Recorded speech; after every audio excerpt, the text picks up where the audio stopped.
style, and if you're watching on Facebook, not YouTube, if you're watching on YouTube, that's okay as well. But my name there is Hare Krsna Maha, but it's not my real name. So, yeah, my name is Giselle. It's about JUSAL, and that's enough about me. We're going to be talking about and doing a little bit of practice of what's called the Hare Krsna Maha mantra. And Maha means great, so this mantra is described as the greatest mantra for this age that we're currently in.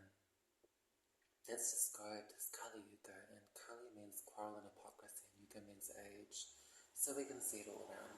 Basically, there's no denying it. We can even see it in ourselves.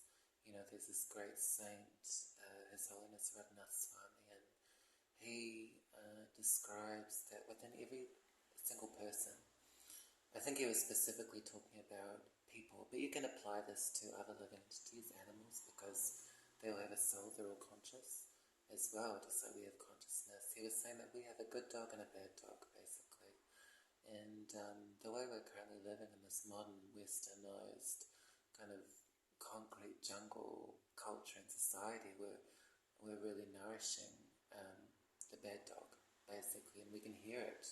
It's the mind, basically, just howling and shouting and screaming so many dark things, and it's not our fault. Basically, it's the culture, it's the society, it's the age that's fed us so many things that may turn into addictions or may turn into crutches or whatever we're taking shelter of. Basically, whether it's drugs, it's movies, television shows, lots and lots of something R-rated. You know, I'll say euphemisms like that because I don't know who's watching this video. Like what ages watching this video, but you know, things that ultimately destroy us and weaken us as a person, as a culture, and as a society on all levels. Basically, it even, you know, if you look at persons my gender, my age, generally speaking, I'm generalizing here, what we usually get up to, in between our work and whatever, you know, all this crap, basically, that's online and is becoming actually more and more violent. For those persons who've never, thankfully, you know, gone into that sphere, and hopefully people know what I'm talking about here. It's destroying people of my demographic and other demographics. I'm not like singling out one demographic, but it's just making young men so spineless and weak. And on the other end of the gender spectrum, yes, it's ruining women's psychology, making them weaker and weaker, and so we're just left with a hopeless, helpless generation, basically, and the parents don't know what to do, the grandparents don't know what to do, anyone older than us doesn't know what to do or what to say, just do your best and try your best, just be you, just have as much fun as possible. But where do we draw the line with fun? What if, according to someone, fun means destroying someone else? You know, so there's a lot of blur and a lot of fuzziness as well, and it's all very sentimental, all the nice words, all the pillow talks, hugs and little kisses, even from our parents, you know, it's just very sentimental. Nothing real, nothing of substance. And that's why we're practically helpless growing up in this culture and society. So these kinds of talks that I'm giving are not just for one demographic or one group. It's not just for the young people or for the youth. Parents must listen up here and think, oh, like I really must think about doing something differently because what I'm currently doing is not working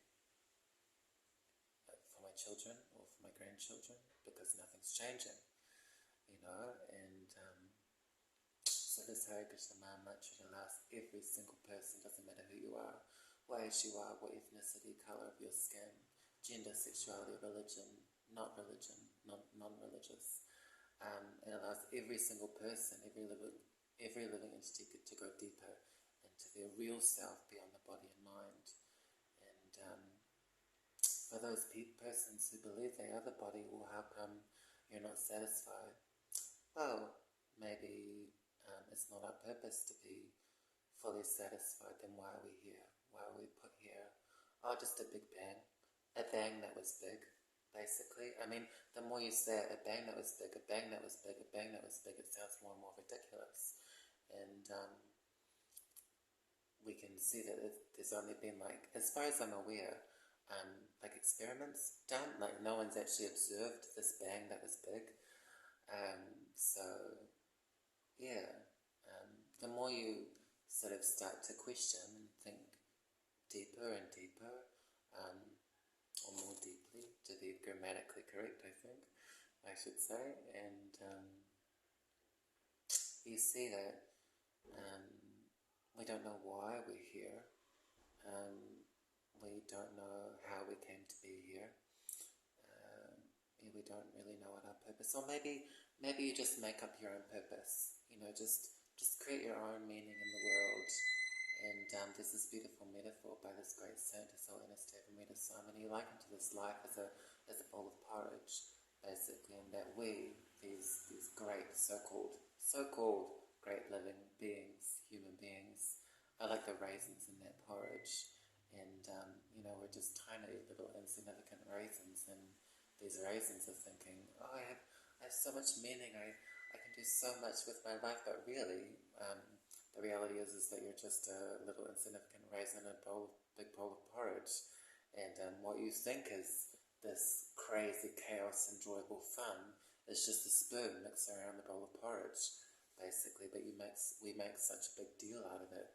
Oh, I'm just so, and I can sing really well, and I can do this, and I can do that, and oh, the drama, oh my God, all the distress, all the happiness, all the distress. It's just the spoon mixing around a raisin. That is me. So it's really quite pathetic and insignificant. All the surface stuff I'm talking about, that is, for a lot of us, our life. Like, what am I going to apply to my face, to my body, or what clothes am I going to wear? All the surface stuff. And no one ever tells us to go any deeper than that. And I'm not even talking about people who think on the level of, am I going to grow normal lemons or organic lemons, or what am I going to study this year? All that is just another level of surface. It doesn't allow you to go deeper into who you are. At the universities, we can see that no one's teaching about the science of who you actually are. And there was even a case recently at Victoria University, Wellington City, so it's nothing far out there. One teacher, I didn't read any of the details, I just read the headline, or heard of the headline, I think, maybe from memory, but one of the teachers at the university ended up cahooting, again a euphemism I'll use, with one of their students. So it's like we claim to be so deep of thought, so intellectual, so intelligent, but look at how the so-called intelligent person, who's supposed to be the most intelligent person in that sphere, that huge, well, relatively huge university, how they're using their intelligence. Very poorly. In fact, not using their intelligence. So it's like, is that really intelligence? Intelligence means that you're able to discriminate from what is right and what is wrong. That's real intelligence, not how much you know about a certain topic, especially of a material nature, especially if it doesn't do you any good in the long run. I mean, how many of us use the maths that we used in high school? I don't, or barely any of it, basically. It's like it's all fluff knowledge, basically, if it's not useful to you or to your character, if it doesn't grow your character in any way, shape or form. And on a related note to the teacher and the student, very, very much the same thing. If at the end of the week, if on a Friday, the teacher is doing exactly the same thing that all the what we call immature students are doing, then how different are they really? If I decide to go to a club and a pub on a Friday and just lose my intelligence, basically, and my self-respect, if the teacher or the parent or whoever it is, or the adult, so-called adults of today, are doing the same thing, I'll just have a beer, just completely trash my mind, basically. How intelligent are they really? How much of a parent are they really? How much of an adult are they really, how responsible are they really, how responsible are we really as a culture and society? So again, this is not picking on one group or the other. We're all in this, we're in the same pool of ignorance, basically. So this is quite like cutting stuff, but this is just my style of presenting this philosophy of yoga and meditation wisdom from ancient India, which touch on topics that we just don't touch on. All these taboos, just don't go there, or don't go there, because it'll rub me the wrong way kind of thing. It's just so sentimental. So this Hare Krsna Maha mantra not only allows you to develop, a genuine heart, but it allows you to develop a deep thinking mind at the same time. And we need both. Otherwise we become fanaticists or sentimentalists. Sorry, I keep messing up my words. I'll try and be more clear with my wording. But so we'll do a bit of this Hare Krsna Maha mantra chanting. And on the topic of hearts, that's the most important thing when it comes to chanting this Hare Krsna Maha mantra. And before I forget, I will recite this mantra once, and then the second time we can recite it together, and I'll do it relatively slowly so everyone can pick up on it. So the Hare Krsna Maha mantra is comprised of 3 names. I'm pretty sure from memory 16 names altogether, but the same names throughout it, if that makes sense. So it goes Hare Krishna, Krishna Krishna, Hare Hare, Hare Rama, Rama Rama, Hare Hare. And so we'll do it all together now. So that's Hare Krishna, Krishna Krishna, Hare Hare, Hare Rama, Rama Rama, Hare Hare. And it can even be done that way. It doesn't matter. You don't have to sing it. It can be whispered, shouted, screamed, murmured, which means mouthed, as far as I'm aware from a conversation I had with someone about the Hare Krsna Maha mantra. If you don't have a mouth, it can be thought. It's an unconditional process. It doesn't matter. It really doesn't matter what your situation is. You just need to apply your heart. And everyone has a heart. And I've been thinking lately about how everyone really does have a heart. It doesn't matter if you've molested a child. You actually still have a heart. The light's gone off, so I will turn the light on. It's very There we go. Actually, what I'll do is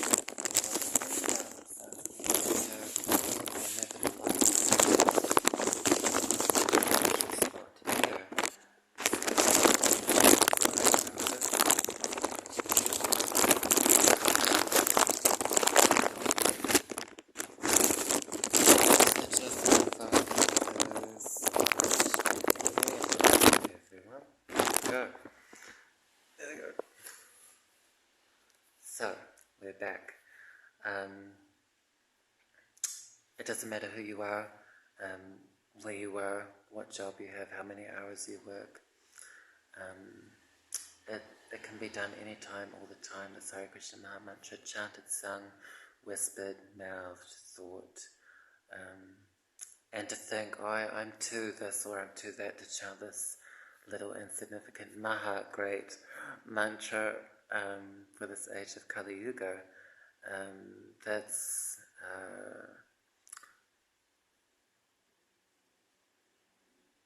That really comes from a place of pride, and when you think about it, everything that you think you have, or that you're too much for this or that, it's all going to go as well. It's like, for example, me, in my situation, I have a youthful body.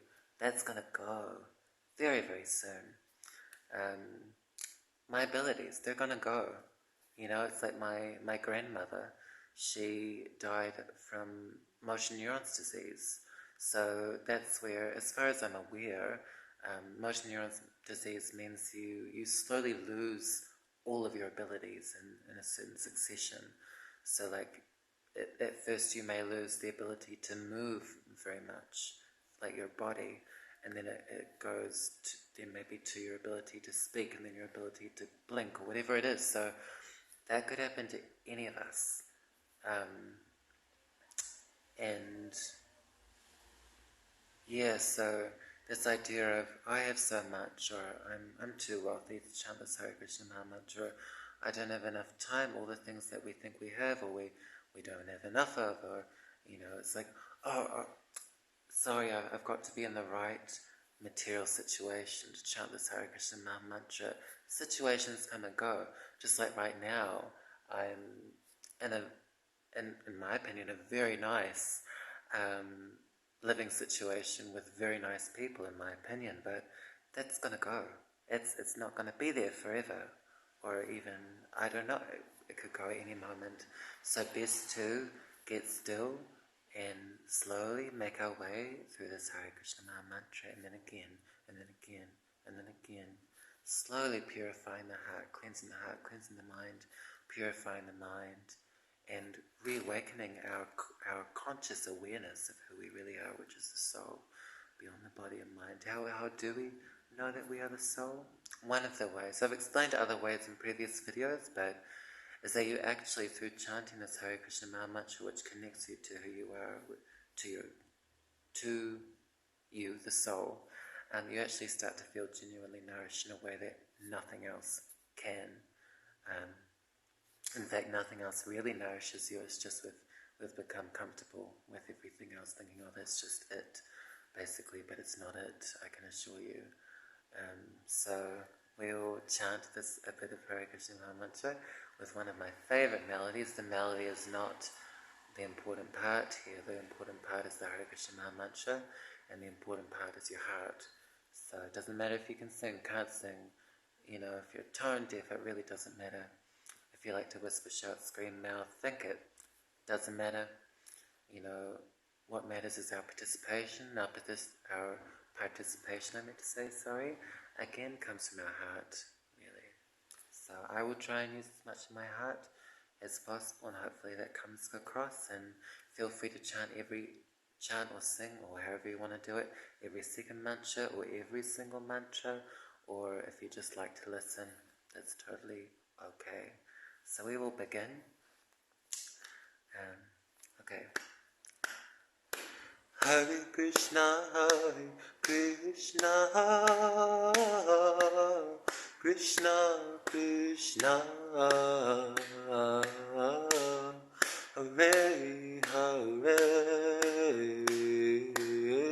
Hare Rama, Hare Rama, Rama Rama,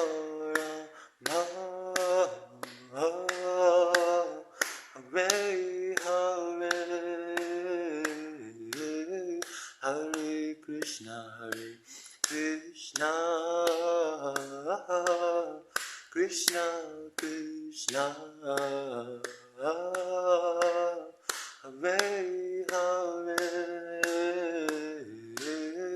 Hare Rama, Rama Rama,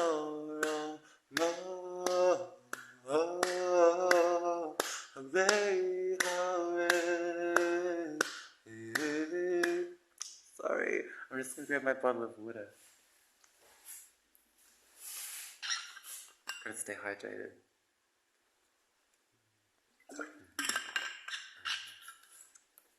So sorry for that bad interruption. Unfortunate. Hare Krishna, Hare Krishna, Krishna Krishna, Hare Hare, Hare Rama, Hare Rama,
Hare Rama, Hare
Rama, Rama, Hare Hare, Hare Krishna, Hare Krishna, Krishna Krishna, Hare Hare, Hare Rama, Hare Rama, Rama Rama, Hare Hare, Hare Krishna, Krishna Krishna, Hare Hare, Hare Rama, Rama Rama, Hare Hare, Hare Krishna, Krishna Krishna, Hare Hare, Hare Rama, Rama Rama, Hare Hare, Hare Krishna, Krishna Krishna, Hare Hare, Hare Rama, Rama Rama, Hare Hare, Hare Krishna, Krishna Krishna, Hare Hare, Hare Rama, Rama Rama, Hare Hare, Hare Krishna, Krishna Krishna, Hare Hare, Hare Rama, Rama Rama, Hare Hare, Hare Krishna,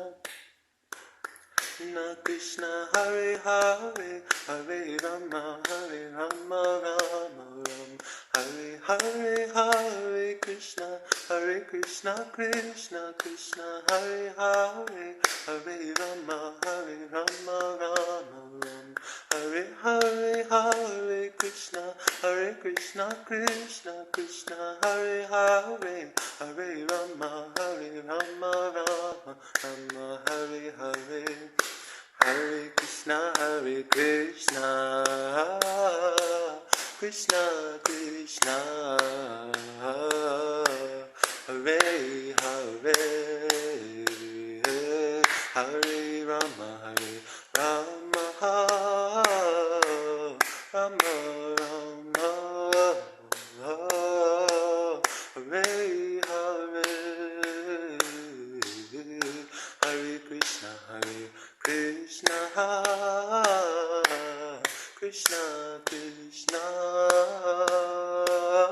Rama, Hare Hare, Hare Krishna,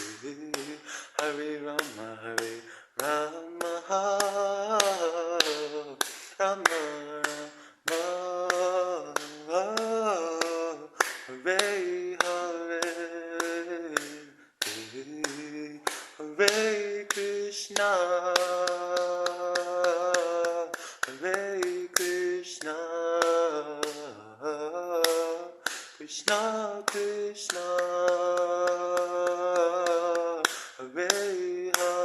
Rama,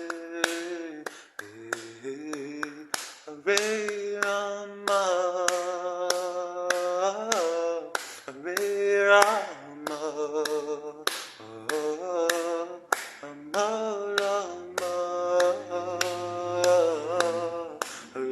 Hare, Hare Krishna, Hare Krishna, Krishna Krishna, Hare Hare, Hare Rama, Hare Rama, Rama Rama, Hare Hare, Hare Krishna, Krishna Krishna, Hare Hare, Hare Rama, Rama Rama, Hare Hare, Hare Krishna, Krishna Krishna, Hare Hare, Hare Rama, Rama Rama, Hare Hare, Hare Krishna, Krishna Krishna, Hare Hare, Hare Rama, Rama Rama, Hare Hare, Hare Krishna, Krishna Krishna, Hare Hare, Hare Rama, Rama Rama, Hare Hare, Hare Krishna,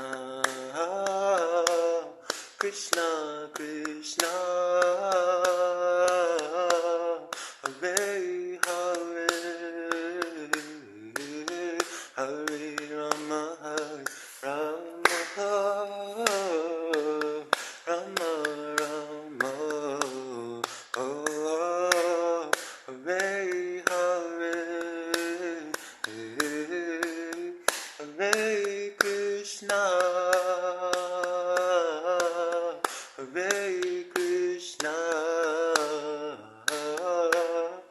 Krishna Krishna, Hare Hare, Hare Rama, Hare Rama, Rama Rama, Hare Hare, Hare Krishna, Hare Krishna, Krishna Krishna,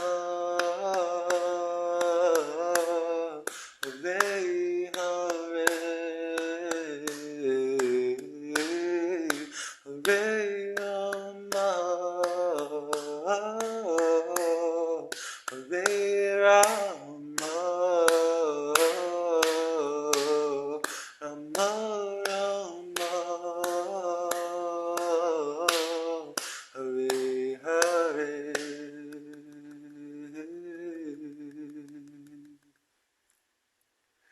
Thank you all for participating, listening, joining in. However you chose to participate is totally perfect, and what's most important is what's comfortable for every single one of us.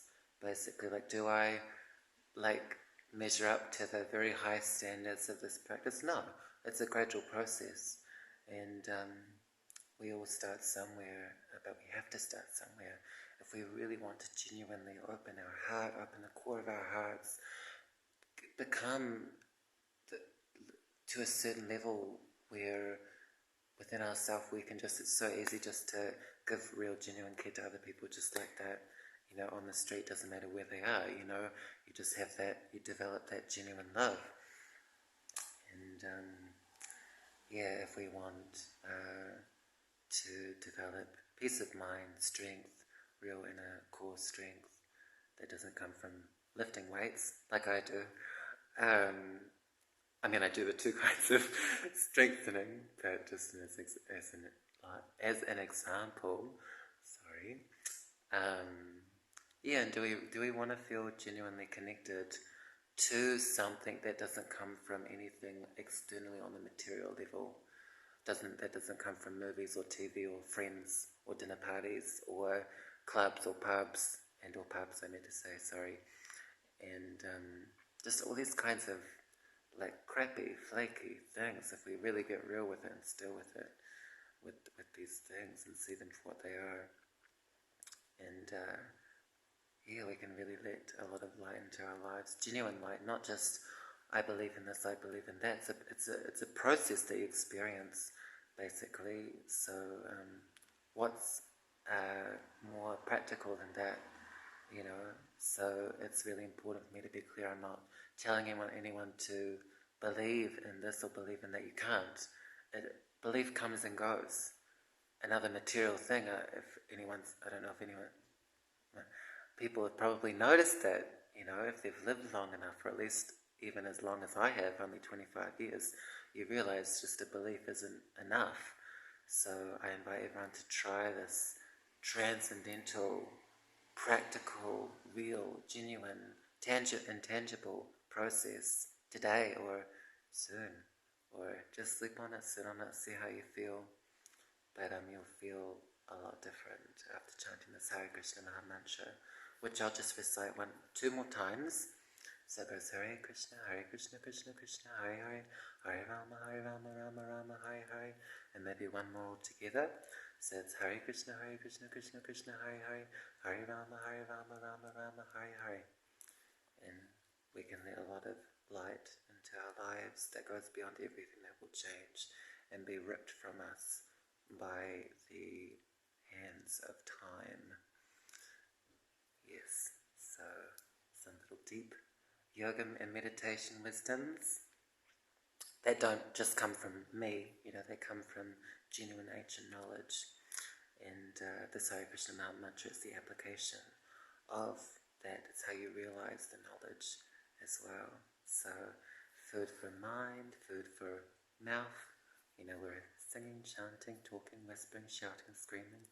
However you did it today, is totally fine. And food for the ear, food for the soul. Hare Krishna.